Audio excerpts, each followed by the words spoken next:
Hello, everyone, and welcome to Dojo Live. Apparently, my dog Sansa wants to say hello as well. My apologies. Working from home fallout. My name is Kim Lantis, and it's my pleasure to be co-hosting today along with America Guerrero. Hey, I don't have a dog. Hey, Allie.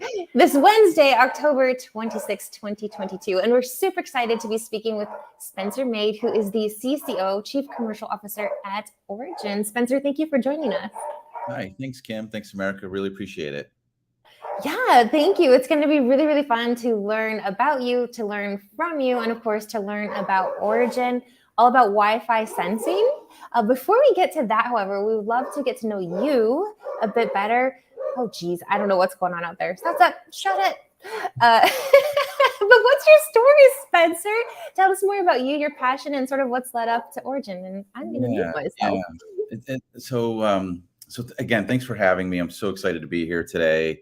Love your show. Love what you're doing. I love your approach. It's really fun and in a much different way. So thank you for having me on today. Having Origin as a part of what you're doing. So I think what you're doing is fantastic. Little bit about me. Let me work just a couple years back. I had just sold a company that I had started with a few friends of mine.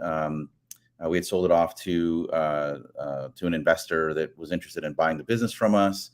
And at that time, I was contacted by a company that was really big in the security and the healthcare space. And healthcare being monitoring of elderly folks, both at home and in facilities like elderly care facilities. So, I was recruited to come back and start these innovation teams. And it was a really exciting time for the company in that, the charter was, let's make sure we're disrupting ourselves before a startup comes along and disrupts us. Because we're kind of in this traditional business and the way we approach our business is traditional. So it was really an exciting time to be able to step in and challenge kind of the status quo, if you will. And there was two big challenges that we wanted to solve for. And that's how I learned about Origin. And those two big challenges we were trying to solve for on the security side of our business. And this is a big security company, one of the top, 3 in the world, if you will. Was how to reduce operational costs that are created around false alarms because of the type of sensors that the entire industry, the entire world uses, which is an analog device, a passive infrared sensor, creates a lot of issues.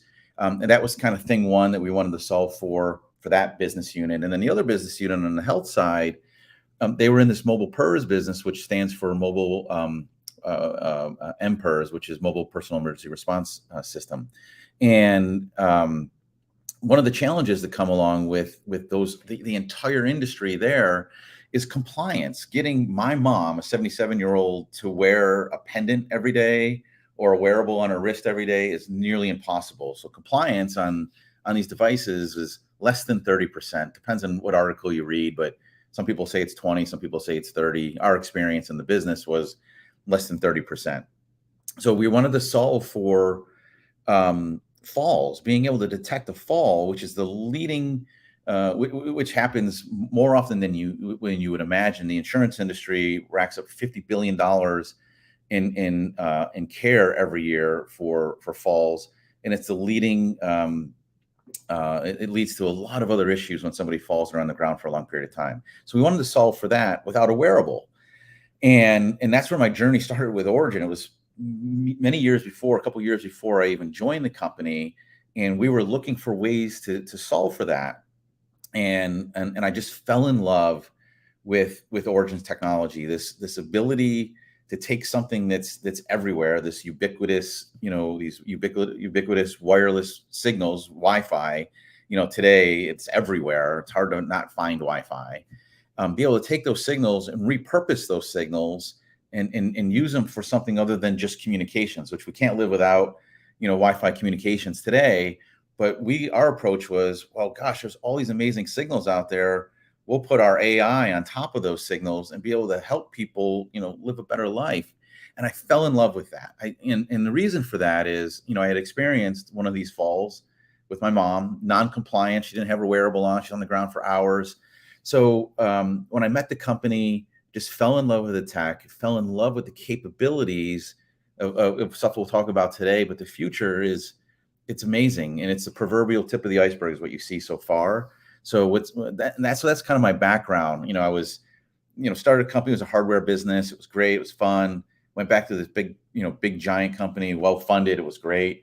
But when I saw this, I said, this is the future. This is going to change millions of people's lives all over the world. And I want to be a part of helping people live a better life. And that's why I came to Origin almost 3.5 years ago now. Wow, that's a beautiful, beautiful story. And I think you're saying the tip of the iceberg here, because your purpose, or the purpose that Origin is applying this for, is quite niche. It's quite specific. But I can see how this type of sensing can just spread out to tons and tons and tons of different use cases, which is great. Yeah. So I'm really excited to kind of dive into this. Thank you. So you already mentioned this word, this ubiquitous word, but let's talk about it. What is the specific topic of today's show? Yeah. So what we wanted to share with you today is, the Wi-Fi sensing industry is relatively new, if you will. It's been around for a handful of years. We actually started the company about 10 years ago. But the first few years were a lot of the science. We invented the technology. And when you invent a new to world technology and have to build all the capabilities to be able to commercialize that technology, especially in AI business, for the folks that are on with us today, they know that you have to build the data sets or the data lakes, and then the data sets. And there's a tremendous amount of work that goes into all of that. So we kind of got through all of that. And we started to spread this word, or this phrase a couple of years ago. It's not a matter of if, it's a matter of when Wi-Fi sensing or wireless sensing comes to market and starts to have a real impact on people's lives. And there's a lot of use cases that we're going to improve either on use cases, or we're going to create new businesses for people. But at the end of the day, what we're trying to focus on is giving people an unbelievable experience in their home, in their business, maybe in their car, with a technology that's already there. So today we use Wi-Fi signals, as I mentioned. They're everywhere. But in the future, 5G will be a ubiquitous technology today. The investments that the telcos are putting in that space, everything that we're doing in Wi-Fi, we can copy and paste over into the 5G spectrum. So as that becomes ubiquitous, just imagine, where we can go. So today we focus on providing services in the home, in businesses, and in cars, or in autos, I should say. But in the future, we'll start to move outdoors as well with some of the things that we can do. But where we started the industry, or because again, we're the inventors of this technology and the market leaders, with more than 15 million devices connected today. By the end of next year, we'll be close to 50 million devices that's all running Wi-Fi sensing. So we launched, I'll give you an example. We launched a great program with Verizon a couple of weeks ago. It was announced. It's called Home Awareness. Now imagine being able to take, and this is where the ubiquity comes in, right? Okay. If you have a router in your home, and I would challenge anybody to say, do they have a router in home? Yes, everybody has a router in their home. Exactly. So if you have a router in your home, you have Wi-Fi in your home. Now, the chances of you having devices connected to that router are very high. On average, the average home in the world has more than 15 devices connected to that router today. So imagine we put our technology, our Wi-Fi sensing technology, on that router. The devices that are connected to that router become virtual sensors for you. You don't have to do anything from a consumer standpoint. So this challenge of IoT, and it's confusing and it's scary, and I got to download all these apps, and I got to put all these hubs everywhere, and all this crazy stuff that has to happen goes away. All you have to do is say yes to Verizon that, yes, I would love to know if somebody's in my home, yes or no, and you toggle, and it happens. All of a sudden, Echo is talking to that router, and your smart TV is talking to that router, and your Google device is talking to that router, and all those things become virtual sensors for you to let you know when somebody's in your home and where are they in your home. So we can now tell you that somebody's entered the home and what room they're in and how long they've spent, how much time they've spent in that room. So it's as simple as just saying yes, toggling for that, and you're done. as opposed to buying all these devices and buying all these hubs and connecting them all and remembering passwords, and then they go offline, you got to redo them. That's the biggest frustration with IoT. And that's one of the reasons that the IoT, the smart home, isn't really a smart home today. It's a connected home, but it's not doing much for you, right? So we're starting this journey for the Verizon customers to have this unbelievable experience just by saying yes on their app, and it's done. So that's the first step we're taking. And then there's another really cool thing that we've just launched. So that's home awareness with Verizon. And now think about this for a second. I'll share this with you. I think you'll love this. The lighting industry hasn't changed much in 100 years. Right? No, but one might argue if it's not broken, why fix it? Well, that's a great question. So think about this for a second. The only thing that you've seen change in the last 20 years in lighting is LED, right? And everybody does LED, and everybody has an app. Which I actually dislike, to be honest. Yeah, they're getting better, by the way. They're definitely getting better. They look more like regular light bulbs now. But one of the things that people try to do today with their smart homes is, you'll get a bunch of devices and some bridges, and you'll plug in all these different things, and you connect them to this bridge, and you connect the bridge to your Wi-Fi, and all this stuff happens. Well, our partners over at Signify, and I don't know if you know Signify or not, but it's the parent company for Philips Lighting. You probably know Philips Lighting, Philips Hue. They have a Wi-Fi division. So their Wi-Fi light bulbs are now powered by Origin, and they have the capability, when you put 2 light bulbs in a room, as soon as you walk into that room, the lights turn on automatically. And then when you leave the room, they turn off automatically. So from a user experience standpoint, you'll never touch a light switch again, and you'll never have to worry about power, right? In terms of what we're doing for the environment, by making sure that lights are getting turned off automatically. And we can do this in home settings and commercial settings and industrial settings all the same way. But just having 2 light bulbs in a room and having them turn on automatically, it is literally like watching magic happen, because it is fun. What happens if I don't want them to turn on? It's pretty simple. Just like the way that you do this today is you would put a light bulb in a room, and you would put a passive infrared sensor on, and that infrared sensor would detect you. And if you don't want that to happen, you would simply toggle that off or flip the light switch off. It's whatever you want to do. So it's no different from the way it's done today. You just don't have to hire an electrician to come in and put a passive infrared sensor in and all these things, because that's the barrier there, right? So and it's really cool, because what you're doing is really smart. Coming into today's show, I was thinking to myself about a smart home, and to be quite honest, in a lot of things, which is really ironic, hosting a show all about tech, I happen to tend to be a relatively late adapter in most tech things. And I was thinking to this idea, nothing really in my home is very smart aside from our television and our cell phones, to be honest, tablets. But I was thinking, what is this line between a smart home being a luxury and a necessity? Because I think a lot of people still put this in the luxury bucket, right? Like, I can't afford that. I don't need that. Why are we even doing this? But to be able to tap into useful devices that we already use on that basically you are now forced to even have to be using every day, makes a lot of sense. It just makes it so much more accessible, so much easier, and in a way does away with the luxury component. And I think tapping into your use case with your mother, who, by the way, I hope is fine. Makes a lot of sense. People who tend to be tech adverse or late adapters like myself, or maybe are in a fixed income who can't make their homes smart.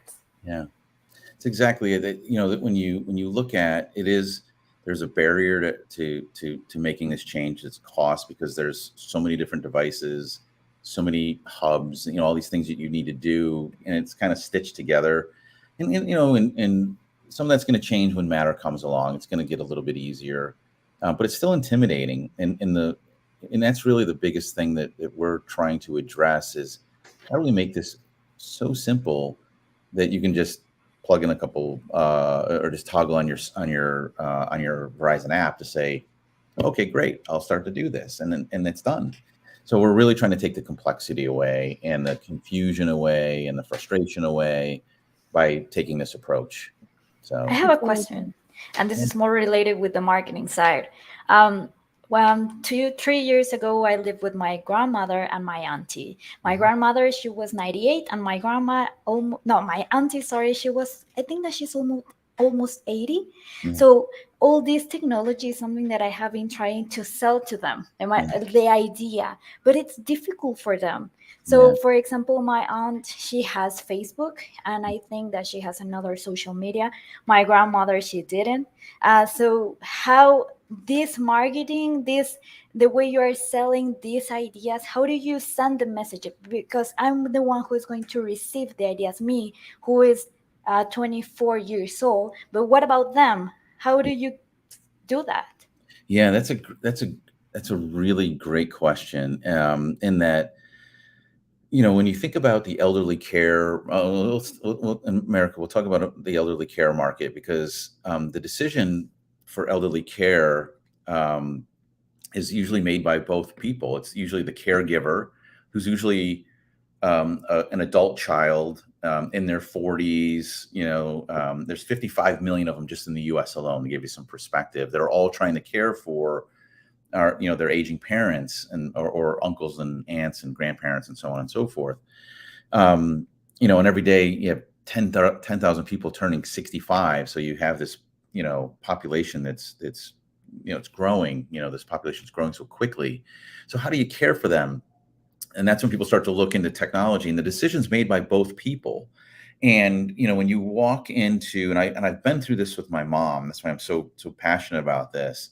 When you go in with all this stuff that it doesn't look normal to them, it feels intrusive to them. It's saying to them, "I'm taking your independence away," and that's what scares them, right? Because they don't want to lose their independence. And I'll give you a great example. And then you have this cultural stain for us, the classic. I can remember this commercial from the 80s when I was a kid, and I'm pretty sure I've seen it on cable and things till today. And that's the "help, I've fallen and I can't get up." Yeah. And exactly. it becomes a pop culture joke, and then now nobody wants to be a butt of a joke, right? No, and you don't want to be saddled with this, this collar, right? It's a badge of shame, type of thing.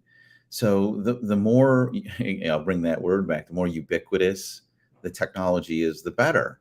And on my example, I love this example. My mom is having issues with her sleeping. There's some health issues that actually led to the fall. So the doctor suggested, well, you should monitor her sleep. So I started looking into, well, how do I do that? And I ended up buying a bed sensor that gets plugged in, and you have to tuck it underneath in between the box spring and the mattress. And every day I would get a notification, saying it's offline. And not every day, about every 2 days.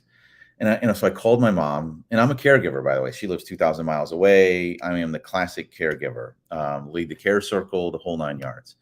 So I called her and I said, Mom, where's that thing, that I didn't really tell her what it was. I just told her I'm sticking this thing in here because I want to check your sleep. Didn't really get in the techie part of it. And she said, oh, it gets in the way. I just took it out and put it in the closet, because it got in the way of her making the bed, because that was her routine. I get up, I make the bed, this cable's hanging out, it's in my way. So I would just unplug it. So I'd have to keep calling her saying, can you please stop doing that, and have a neighbor go over and plug it back in. So if you're using Wi-Fi sensing to do that, she does, I can have a conversation with her that says, Mom, I'm going to monitor your sleep, just to let you know, to make sure you're doing okay. But I don't have to tell her how I'm doing it, because it's just happening. It's just the Wi-Fi's in the room. I know what room she's in, the bedroom. I know when she goes to sleep. I know when she wakes up, and I can monitor, her breathing patterns throughout the night, and look for REM and non-REM sleep. And I can look for deviations and in norm, if she's getting less sleep or more sleep, and all these other things. So is that a current capability of Origin, or is that what you're looking to accomplish? Yeah. So next year we'll be rolling out our elderly care, our elderly monitoring platform, and that's one of the capabilities that we'll be bringing to market with a lot of our partners, is the ability to monitor somebody's sleep. When they go to bed, when they wake up. Give you a sleep score, that proverbial sleep score in the morning of, 0 to 100, like you see with other. I think in my case, ignorance is bliss. I don't want to know how terrible it is. Yeah, I already know. yeah, exactly. But we know. But what we don't know is, with the elderly, again, they don't want to raise their hand and say something's different, right? So we can look for those deviations from norm. 4 hours of sleep versus 8 hours of sleep. There's something going on, or 8 trips to the bathroom versus 3 trips to the bathroom every day. Right? Those types of things are really important to the care of elderly, because the goal for the caregivers is to help them stay.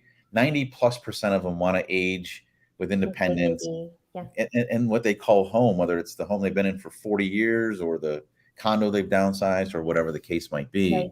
So and not just limited to the elderly. I mean, the applications for people who live with people with handicaps or illnesses or those types of things as well. You touched on something with your mom that I have a question about, and that was, Mom, I'm going to be monitoring your sleep. And my question is, how does a technology like yours meet compliance in terms of like privacy, or what do users need to be aware of? I mean, I think in terms of my own home, right? It's my home. I can decide what's happening in terms of, security and different things. But let's say if this goes commercial in office buildings or whatever that might be, do we have to let people know that they're being Wi-Fi sensed, if that's the verb? Yeah, so that's an interesting question. So in the home, we go to market through our partners that have EULAs, end user license agreements. Just like on your phone today, when you say yes, I'll do this, and you don't read those 15 paragraphs. It's the same type of thing. In other words, somebody's buying a monitoring solution for their parents. Usually, again, it's the decision is usually made by the elderly and the adult caregiver. And then you opt in for the sensing. So that's where that takes place. Now, on the commercial side, the question I always ask back is, do you ask questions when you walk past a passive infrared sensor that happens to be on a wall? Right. Or a stoplight, for that matter. You don't, right? It's there today. It's happening today. So you don't have to really, worry about, that aspect. And then as far as our tech is concerned, it is the ultimate in secure. When we are running our technology, it always runs on the edge devices. So it's AI at the edge, which is really secure. And all we do fast, right? That's one of the things I remember learning on previous show. Yes, exactly. Yeah, exactly. You get speed from that. That's how we can turn on lights so quickly. So running on the edge gives you the speed. It gives you the security, and then unless you work for us, we send what we call a null packet to the cloud. But if something happened, mom fell, and if you were to grab that code that's going, it's a bunch of ones and zeros. It's good luck trying to figure out this randomized code that's going up there. It's nearly impossible to hack. So it's so much safer than putting cameras in. And I'm sure you've seen videos of cameras being hacked and people coming over the voice of the camera. Much safer than that. Much more reliable than a passive infrared sensor, which sees the sunlight coming in, and thinks that that's motion when it's hitting a wall or the curtain. Yeah, I got to go tour the Titan Missile Museum about 3 years ago, and I remember this 60s technology, right? 50s and 60s when they first started, but they'd have the entrance all like wired up and things, and it would go off, and it would be like a jackrabbit or something, and you'd have everybody come and ready. Which, they're telling you these stories on the tour. It's hilarious. Right? Yeah, exactly. I have another question, and I don't know if I'm going to structure it like right. For example, I'm imagining that my other grandma, she has epilepsy. Is that how you say it in English? Epilepsy, yeah. So, for example, she is alone and she's having like an attack. Is that how you say it? Oh, yeah, okay. She's having an attack, and then with this kind of technology, I'm aware what's going on with her. And what happens when, for example, I have 2 children. One of them has epilepsy, but the children tend to be more active. So the sensitive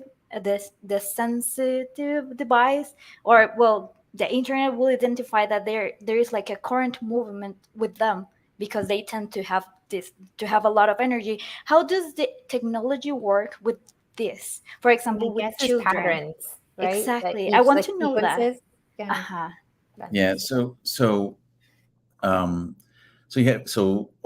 elderly folks move it at a certain pace, right? Younger children, America, as you said, they're much more active.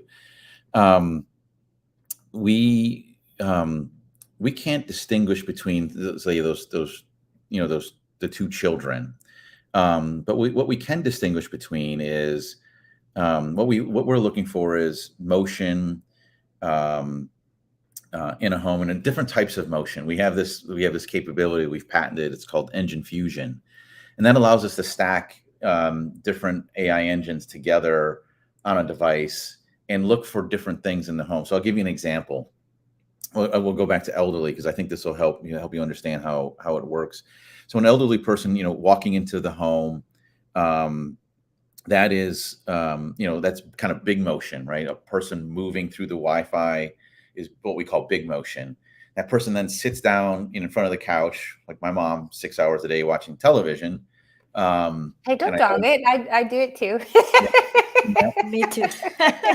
good Netflix show. I'm in. But she'll sit down on the couch, and what our technology allows you to see is that big motion of that walking through, that sitting. I can't see the sitting down motion. We can't see that, but we know that mom's still in that room. Where a traditional, we talked about passive infrared sensors earlier. If you've ever sat in an office, and Kim, you mentioned you were working from home today, but imagine you're in your home at your work office with a passive infrared sensor, and you've been sitting there typing and you're staring at your computer and doing emails, and all of a sudden the lights go off and you have to go like Oh, this. this was too funny because just last week, one of our guests connected on the show from a basement library, a library basement rather. And Yeah. I think 3 or 4 times throughout the show, click. Yeah. She had to stand up and be like, hey. Yeah. So that's what's really unique about our tech. It's not an analog device that like a PIR. So we ladder down through this fusion into different engines. So we see the big motion, and then we know that the person's still in that room. We can detect that they're still in that room. It's nearly impossible. If you tried to sit still and hold your breath, if you could hold your breath for a couple of minutes, we might lose you. But most people don't sit that still and hold their breath. So if mom was sitting there and just clicking the TV, we would detect that she's still there. So we can pick up these different types of motion, so bigger motion, smaller motion, to help understand what's going on inside the home. And then let's say mom fell, we would detect that fall as well, and we would also then start to look for, after she fell, did she get back up, yes or no, so that we know how to respond to that. We can send a signal off to our one of our partners to say, mom fell, she did not get back up, you better notify the first responders, and they take care of taking all of that. And I would argue even if she did get back up, you should notify a first Yeah. responder, in the sense that my mom, she passed away a little over a year ago, and she had a series of strokes that no one had even known about. Essentially, she lived on her own, distance, never told anybody about odd behaviors that she was experiencing. And, if we had known she had fallen and gotten back up on multiple occasions, maybe it would have, helped take something off a lot sooner. You're so right, Kim. We would definitely notify you that she was falling, so you imagine how that would have changed her She care. might be alive. Yeah. Imagine how it would have changed. And that's what we think about and focus on every day. That's what we're all about. So, and with this final, we've been talking about so much, and we haven't even touched on company culture yet. We're at the end of our half hour already, but I wanted to talk about the data lakes, the data sets that you referenced earlier. Yeah. How do you guys go about handling such large quantities of data, and how do you plan on utilizing that to just make things better and better? What does that look like for you? Yeah, we have a tremendous amount of PhD horsepower in our company. What we do is our AI is pre-trained. So we spend a lot of time. I'll give you an example. With fall detection, we've done close to 2,500 falls to understand the signatures for falls so that we can really hone in on Did you get to hire stunt doubles and stuff? How did that? well, How did that happen? we have a few young folks that they fall on the mats, but I don't Like, do don't it. worry, health insurance will cover this. Just Yeah, go. exactly. So I hate to admit it, but they're, we've trained a lot of our folks. Actually, one of our partners taught us how to fall. Yeah, the perks of working at Origin. You know how Yeah. you will not get injured when falling because you've been taught how to do it correctly. Don't worry, we got it. Here's a YouTube video, The employee training first week exactly. falling 101. Exactly. No, it's so true. It's literally like, hey, this is because elderly people, they walk a certain way. There's usually a pattern to how they walk, how they fall. So, and that was taught to us by one of our partners who's right now, they're the largest fall detection company in the world. And they said, hey, here's what you need to do. That person's walking too fast, or this is what's going on. So they taught us a lot about how to fall. And since then we've done, like I said, close to 2,500 falls. So we take that and that's what we then work from. And that's where, that's the data sets, the data lakes and the data sets that we start to build off of all of that. So that, again, all the models are pre-trained so that there's no asking the end user or the caregiver in this case, to do anything. And that's one of the drawbacks of some of the tech that's out there today, like radar-based solutions, that you have to train them, and then have to fall in front of them, which you can't tell mom to fall on the X and tell her not to fall for a week, because you got to train the thing, right? Like out of the box, plug in some stuff, right? Or use whatever, however our partners are running it, and it just does its job.